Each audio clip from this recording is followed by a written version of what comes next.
গাজা ভূখণ্ডে ইসরায়েলি হামলা অব্যাহত রয়েছে। শনিবার বার্তা সংস্থা আনাদুলুর প্রতিবেদনে জানা হয়, গত ২৪ ঘণ্টায় ইসরায়েলি হামলায় গাজায় কমপক্ষে আরও ৬০ ফিলিস্তিনি নিহত হয়েছেন।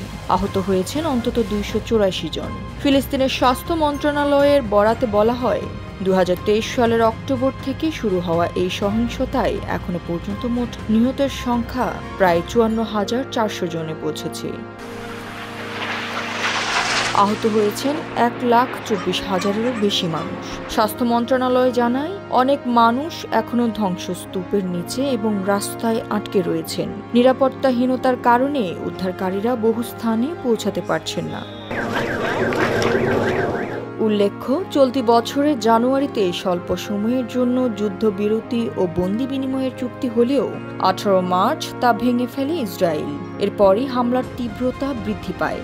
বিমান ও স্থলপথে টানা হামলায় গাজা যেন এক মৃত্যুপুরীতে পরিণত হয়েছে। আর এ জ্যোতি, দৃষ্টি ২৪।